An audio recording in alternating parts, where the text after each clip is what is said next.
So an element, we said, with regard to classifying matter, was one of those two types of pure substances. So an element is a pure substance. Specifically, it doesn't even have any other atoms of different types. So it's only made up of one type of atom. And when I mean that, it's like if you have a chunk of matter and it's copper, you don't have any aluminum atoms in there. Okay, so it's all copper. And an element cannot be broken down. So the thing that makes up an element is only one type of atom, and you can't break that atom down any further. I hope that makes sense. One of the things we said, though, that you can do is take an element, and we said you can build it up into a compound, can't you? And we'll be talking about compounds here in a minute by a chemical reaction. And you can take compounds and break them down into elements by a chemical reaction. Okay?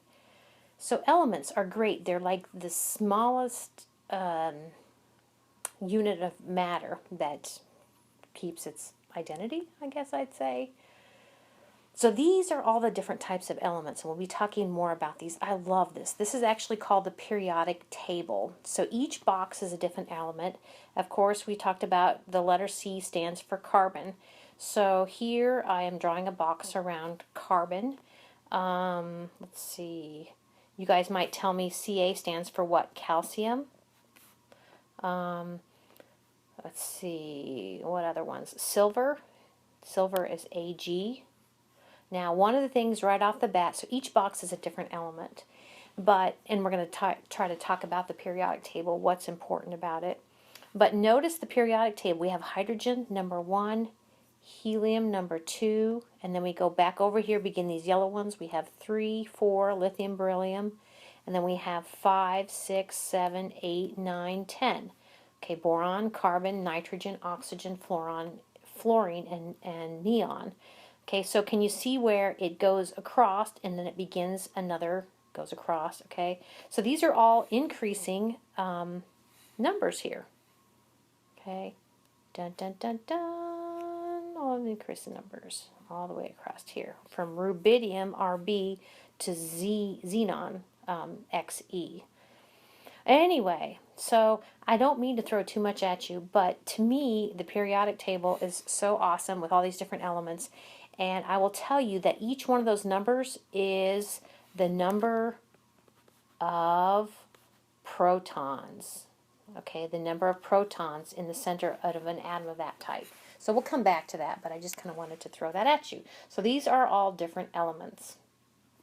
Oh, by the way, and there was quite excitement in our house within the last few months. These guys down here with really big numbers and a lot of protons in the nuclei of those elements, that's all been filled out. So what we say, period number 7 is complete, ready for period number 8. That's pretty exciting. So picking on copper, this is if you were to look at copper kind of with your naked eye. Okay, this is with a certain amount of magnification. Okay, and then kind of we're continue to pick on copper with these here. Oops. Let's see if it's gonna. So if we continue to pick on carbon, this is, I think this looks like the magnification from before, and this is even more magnified. So we're trying to actually look at carbon atoms, and by here we are no means looking at individual carbon atoms. Okay. So this is even more magnification here. Oops, here we go. Even more magnification here. And this might look familiar. Remember we said that if you want to look at individual atoms, kind of that was that STM, scanning tunneling microscope, I think it was, where these are actually looking at remember what I said? That stands for what? The electron, kind of what we call the electron cloud around the nuclei of those atoms. Atoms are so crazy small. It's just amazing. So let's see if this plays for us. Right here now, I have a little video. Whoops. Yep. I have a video here, I hope.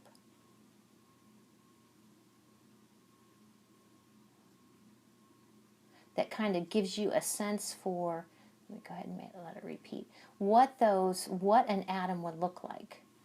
Okay, so I can't necessarily draw on this, but those kind of itchy sort of things that look like kind of ants on the outside, those are the electrons. And then this is a single atom. And then kind of the two colors you see in the middle is called the nucleus, and the two colors represent the protons. Remember I said that on the periodic table that's the number of protons in the nucleus. So one color is the protons, and the other color are the neutrons in the nucleus of that atom. Is that not cool? Okay, let's see what else we got. Still talking about elements. Okay, so elements then are represented on a periodic table by a symbol, and they're represented everywhere by a symbol.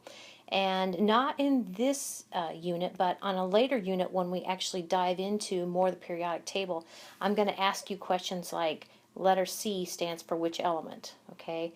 What's the symbol for copper? So that's Cu. Notice that with copper, since there are two letters, Cu, the first letter is capitalized and the second letter is lowercase. A good example of why we do that is the next one. Cobalt actually has two letters. It's capital C and lowercase o. And a little bit ago, remember when we were talking about we were talking about matter, remember I said CO is the symbol for what molecule? Carbon monoxide. Okay, we don't want to confuse that with a cobalt atom. So case does make a difference. Yeah, sodium is the letter Na, iron Fe, potassium, and K. So again, I'll tell you which ones you need to be able to associate the name with the symbol later. So we'll get to that. So this is just showing you matter in its elemental form. Not just any matter, but this is actually matter, helium in its gaseous state. Is that not cool or what? So that your helium balloons, why does it stay, keep the volume? It does, because actually those helium particles are bouncing up against the latex to create the volume that you see. But I don't know, I love gases. Okay. So just this is kind of a little bit of a side note. Elements are only one type of atom, and there are 7 elements on Earth anyway that always exist in what we call a diatomic form. They're diatomic elements, which just means the di means 2, and they don't want to be alone, so they always have a buddy of the same type with them. Okay, so I'll show you what that looks like. Here we go. Here are the 7 elements. So hydrogen H, nitrogen N, oxygen O, fluorine F, chlorine Cl, bromine Br, and iodine I. Now notice that all of these elements have what? They have a little subscript 2 here, showing that they are diatomic, showing then that you are not going to find them in Earth conditions by themselves. Okay, so I actually memorized these once upon a time, these 7, by the German last name, and I don't know if there really is a German last name, but it's Hofbernickel. So Hofbernickel.